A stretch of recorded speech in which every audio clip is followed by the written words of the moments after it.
একদম ঠিক কথা বলেছিস ঈশানী, তো দিদি হওয়ার যোগ্যতা আমার নেই একদম। তোর মতো আমি হতে পারবো না, আমার এক স্ট্যান্ডার্ড আছে, আমি এক স্ট্যান্ডার্ড পরিবারের মেয়ে, ঠিক আছে, আমি এক স্ট্যান্ডার্ড পরিবারের বউ।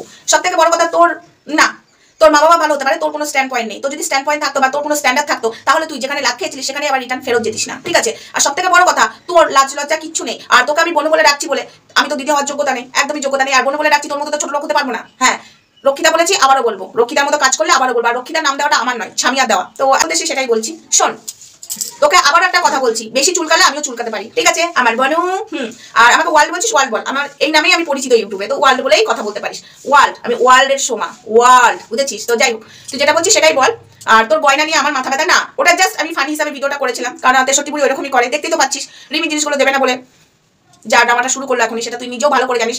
হাই ফ্রেন্ডস, সোমা ওয়ার্ল্ডে তোমাদের অনেক অনেক স্বাগত, অনেক অনেক ভালোবাসা। চলেছে আর একটা ভিডিও নিয়ে। তো আমার বোন আমাকে 5 টাকায় কিনে 2 টাকায় বেচে দেবে, ওর এতটা ক্ষমতা। তোকে একটা কথা বলি ছোট্ট, শোন, 5 টাকায় কিনে 2 টাকায় বেচতে গেলে একটা, তুই নিজে মনে করিস সাধারণ ঘরের মেয়ে, নিজে মনে করিস তুই একটা ইউটিউবার, বাট আমি সত্যি কথা বলছি, আমি বাড়ির বউ, আমি কারোর মা, ইভেন আমি একটা কন্ট্রোভার্সি ক্রিয়েটার, যাই বলতে পারিস। ইভেন আমার একটা ব্যাকগ্রাউন্ডে সলিড পরিচয় আছে, সলিড পরিচয়, যেটা জানলে তুই টয়লেট করে দিবি। এই কথাটা আমি তোকে বলতে বাধ্য হলাম, বাট পরিচয়টা তুই এখানে আয়, দুর্গাপুরে আসতে চাইছিস না, ভুল করে কেন, তোকে আমি স্বাগতম জানাচ্ছি, চলে আয়, এসে জেনে যা আমার পরিচয়টা কি। আশা করি বুঝতে পারবি, ঠিক আছে, আমার পরিচয়টা কি। সাধারণ ঘরের বউ না, বা একটা ক্রিয়েটার নয় 1 লাখের, তোর মতো, বুঝেছিস? তুই যেটা বলছিস সেটা একটু ভেবে চিনতে বল, আর আমি যেটা বলছি একদম ভেবে চিনতে বলছি, কারণ আমার এখানে সবাই জানে। আশা করি আমার কিছু কিছু ভিডিও, কিছু কিছু প্রোগ্রাম দেখেছিস। আর আমার একটা কোয়ালিটি আছে বস, আমার একটা কোয়ালিটি আছে, যেই কোয়ালিটিটা একটা 1 লাখের ইউটিউবারের মানে নেই, সেটা আমার আছে। ইউটিউবারের ক্ষেত্রে নয়, আমার ক্যামেরার পেছনে আছে, একদম বড় বড় ফটো তোলা হয়। তো যাই হোক, যেখানেই যাই সেখানেই না সম্মান পায়, ঠিক আছে। তো শোন, একটা কথা বলি, একটা ক্রিয়েটার হিসাবে বা কন্ট্রোভার্সি ক্রিয়েটার হিসাবে নয়, কিন্তু ব্যাকগ্রাউন্ড জানতে গেলে তোমাকে এখানে আসতে হবে। আসো, তুমি কত 5 টাকায় কিনতে পারো আর 2 টাকায় বিক্রি করতে পারো, আমিও দেখতে চাই। তোমার কাছে লাখ টাকাও থাকতে পারে, তুমি আমাকেও কিনতে পারবে না, বিক্রিও করতে পারো না। আমার ফ্যামিলি তো দূরের কথা, আমার ফ্যামিলি তো দূরের কথা, আমার ফ্যামিলিকে তুলিতে যাস না। আমার ফ্যামিলির একটা ভাই আছে, ঠিকঠাক ভদ্রতার পরিচয় আছে, জানিস তো, যেটা তোর নেই, তোর ফ্যামিলিকে বলছি না। আর সব থেকে বড় কথা, আমি তোর মা বাবাকে অপমান করে ক্ষমা চেয়ে নিয়েছি। আর তুই নিজের মাকে বাবাকে কতটা অসম্মান করেছিস তুই নিজে দেখ। একটা মেয়ে হয়ে তোর মা বাবাকে অসম্মান করেছে, তাও তুই সেখানে যে লাফালাফি করিস, নাচানাচি করিস, আবার বড় বড় কথা বলতে আসিস। আমার কথা খুব গায়ে লাগে না, আমার কথা খুব কানে বাজে, তাই না? এখন তুমি তেল মারছো, পাঠাকে তেল মারছো, যাতে আবার পাঠা তোমাকে নেবে, ও সব যা ঠিক নেই। ও তো এখন ওইদিকে তেল মারছে কেসটা উঠাবার জন্য, সেটাও সবাই বুঝতে পেরে গেছে। শনিশানি, তুই আমাকে বললি না এত বড় বড় কথা, তোকে বলছি তুই দুর্গাপুরে আয়, দুর্গাপুরে আয়, তোকে না তোর গায়ে হাত না, তোকে একদম স্বাগতম জানাবো। তোকে যে খাতির যত্নটা করবো, তুই বলবি সত্যি ভাই খাতির যত্ন পেলাম, না গালাগালি না কিস্তি না, তোকে যেভাবে খাতির যত্নটা করবো আমরা, সেইভাবে তুই কোনোদিন নিজের মায়ের কাছেও খাতির যত্ন পাসনি। এত বড় আমি কথাটা অন ক্যামেরায় বললাম, তুই একবার আয়, আমি তোকে ডাকছি, আয় বোন আয়, তোকে আমি এত সুন্দর খাতির যত্ন করবো, আর এমন এমন জায়গায় নিয়ে যাবো, জীবনে তুই জীবনে সেই সম্মানটা তুই যেটা অর্জন করতে পারিসনি, এখানে এসে সে সম্মানটা অর্জন করবি। কি সোমার বোন হিসাবে, একদম সম্মান অর্জন করতে পারবি সোমার বোন হিসাবে। যেখানে যাবি বড় আসনটা তোকে আগে দেবে, আমাকে তো দেবেই, তোকে আগে বড় আসনটা দেবে। তুই চলে আয়, তোকে আমি স্বাগতম জানাচ্ছি, চলে আয়, বড় আসন পাবি, যে আসনটা তুই এতদিনে ইউটিউবেও মানে করতে পারিসনি। আজকে আমি তোকে বলতে বাধ্য হচ্ছি, তোর মাও হয়তো দেয়নি, আজকে যাদেরকে নিয়ে নাচানাচি করছিস সেও দেয়নি তোকে। এত বড় সম্মানটা তুই পাবি এখান থেকে। সেই সম্মানটা নিয়ে যখন তুই বাড়ি যাবি না, তুই নিজে গর্বিত হবি যে সত্যি আমি দুর্গাপুরে যে এত বড় একটা সম্মান পেলাম। তোকে অন ক্যামেরায় বলছি, চলে আয়। তো চলো, এত কথা বলতে চাই না, নিজের বাজনা নিজে ফাটাতেও চাই না, না এলে বুঝতে পারবি না আমি কি। আমি একটা সাধারণ ঘরের বউ বা মেয়ে বা একটা ইউটিউবার নই, কিছুই নই, আই না, তাহলে বুঝতে পারবি। তো চলো, এত বড় বড় জ্ঞান মারছিস, তো তোর জ্ঞানের আশা করি এইটুকু আমি দিতে পারলাম। তোর খুব ভাষণ, তোর ভাষণটা তোর কাছে না। তোকে আমার একটাই কথা, নিজের মা বাবাকে যখন অসম্মান করে তোর এত বড় বড় চোপাটা যায় কোথায়, তখন মুখটা চোপা থাকে কেন রে ঈশানী? বল, মুখটা চোপা থাকে কেন? আর একটা কথা বলে দিচ্ছি, আগেই বলে দিই, শুধু পাঠার বড় মাসিকে বল মুখে একটু সেলোটিপ মারতে, তাহলে বাইরের ভেতরের কথা বাইরে আসবে না। একটু সেলোটিপ মাপ, ছোট্ট একটা হিংস দিয়ে গেলাম, হিংস।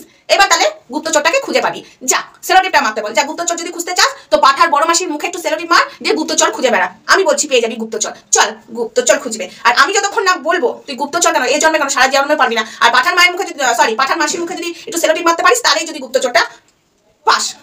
এই হলো কথা। তো এত কথা আমি আর বলতে চাই না, তোকে আমি একটাই কথা বলবো, নিজে ঠিক আছে বিশাল কিছু চালাক ভাবিস না।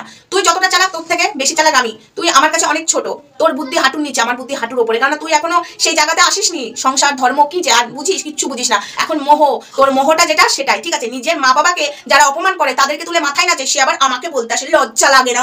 লজ্জা বলে কিচ্ছু নেই তোমার। তুমি বড় বড় কথা বলো কোথা থেকে, বড় বড় ভাষণ মারো কোথা থেকে, এত ভাষণ আসে কোথা থেকে?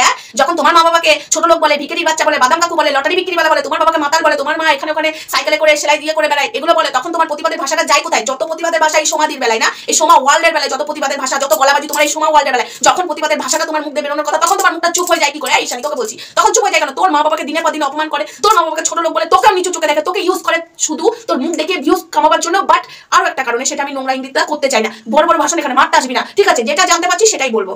আর একটা কথা তোকে বলে রাখছি, আমাকে বেশি চোখ রাঙাতে আসিস না, আর আমাকে বেশি মিষ্টি মুখে জুতোর বাড়ি মারতে আসিস না। আমি কিন্তু জুতোটা দিতে জানি, তোর থেকে আমি অনেক বড়, খুব সাবধান, ঠিক আছে? আর শোন, তোর লেকচারটা তুই তোর ওই আলমারিটা আছে না, আলমারিতে রেখে দে, নাই পাঠার মায়ের ওখানে দিয়ে কাজে দেবে, ঠিক আছে? মাম্মা, যারা তোমাকে অপমান করেছে, যারা তোমাকে সম্মান দেয়নি, তারপরে তুমি বড় বড় কথা বলো। আর সব থেকে তোর কষ্ট হয় না? তোর মা বাবাকে অপমান করেছে, আমি তো ক্ষমা চেয়ে নিয়েছি, কিন্তু তোর মা বাবাকে যারা অপমান করেছে তারা আজ পর্যন্ত ক্ষমা চেয়েছে না, ক্ষমা চাওয়াতে পেরেছিস? তুই কেমন মেয়ে? তুই একটা মেয়ে হওয়ার যোগ্যতাই নয়। আমার মা বাবাকে যদি কেউ অপমান করে তাকে দিয়ে ক্ষমাও চাওয়াবো, তাকে দিয়ে আবার সেই সম্মানটাও ফিরিয়ে দেওয়া করবো। সেটা হলো একটা সন্তানের পরিচয়। তোর কি পরিচয় আছে? তোর কি পরিচয় আছে? তোর পরিচয় একটাই আছে, মা বাবাকে অসম্মান করতে পারিস, মা বাবাকে ছোট করতে পারিস, এটা ছাড়া কিচ্ছু না। আবার ঘুরে ফিরে সে মায়ের কাছে বাবার কাছে ঢুকতে হয়, যেখানে যাও সে ঘুরে পড়ে মা বাবার কাছে। যখন লাভ মেরেছিল তখন তো কই পাঠা একটা থাকার জায়গা করে দেয়নি, তখন তো মা বাবার কাছে ঢুকেছিলে। আজকে লেকচার মারছো, আর আমার কথা খুব বড্ড গায়ে লাগে, বড্ড কানে বাজে। হাগো, আমার বোনের গানে বাজে। আর যারা বলে কানে বাজে না, অ্যাকচুয়ালি তারা মধু খাওয়াতে পারে, আমি তার মধু খাওয়াতে পারি না। তারা মধু দিতে পারে, মনা খা, আমি তো খাওয়াতে পারি না, তাই গায়ে বাজে। আমি যেটা বলি নিশ্চয় কথা বলি, তোর পাশে দাঁড়ানো না। একটা মেয়ে হয়ে মেয়ের কথাগুলো বলি, আমি বুঝি, বুঝেছিস? আর তুই একটা মেয়ে হয় না সব মেয়েগুলোকে ছোট করিস, এটা হলো তোর পরিচয়। যেখানে আমাকে অপমান করবে আমি ঠিক সেখানে যাবো না, আমি উল্টো রাস্তায় যাবো, সেটা হলো একটা মেয়ের পরিচয়। আর শুধু তুই না, তুই যে কাজটা একা করবি অনেক মেয়েগুলোকে সেই সম্মানটা ফিরিয়ে দিবি, সেটা তুই জানিস? যে সম্মানটা তুই দিবি একজনকে নয় 10 জনকে দিবি। আর তোকে যারা অসম্মান করছে সেখানে যদি তুই যাস, তাহলে সব মেয়ে যাদেরকে অপমান করা হয় সেটা তুই জানিস? একটা মেয়ে হয়ে একাই নিজের সম্মান যদি তুই রক্ষা করতে পারিস, তখনই বুঝবি শুধু আমার সম্মান আমি রক্ষা করিনি, আর 10টা মেয়ের সম্মান রক্ষা করেছি, আর 10টা মেয়ে আমার মতো রুখে দাঁড়াবে। এটুকু বুঝিস না বলে আজকে তোদের এই অবস্থা।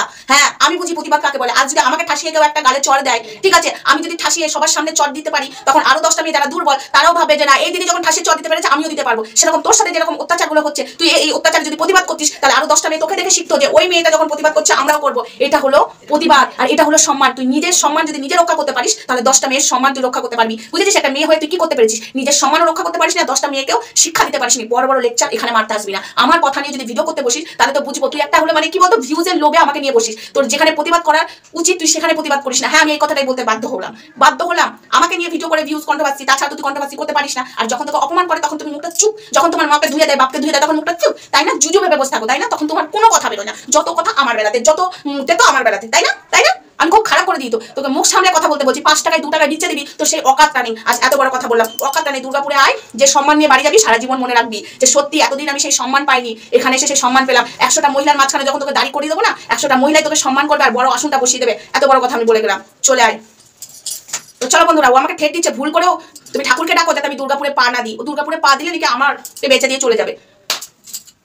কত ছেলেকে না, কত মহিলাকে রক্ষা করেছি, তার নাই ঠিক। শাসন করে চাপকে সোজা করে দিয়েছি, তার নাই ঠিক। আবার তুই আমাকে বলছিস কুচবি। তো চলো বন্ধুরা, এর বুকে মানে পাগল হয়ে গেছে, নিজের সম্মানও রক্ষা করতে পারে না, 10টা মেয়ের সম্মানও দায়িত্বকে কি দেওয়া হবে? নিজের সম্মানই রক্ষা করতে পারে না, সে আবার বড় বড় ভাষণ মাঝে। সব থেকে বড় কথা, যারা পৃথিবীর আলো দেখিয়েছে তাদের সম্মানই ও দেখে না, আবার আমাকে লেকচার মারতে আসে। চল ফোট এখান থেকে, হাট।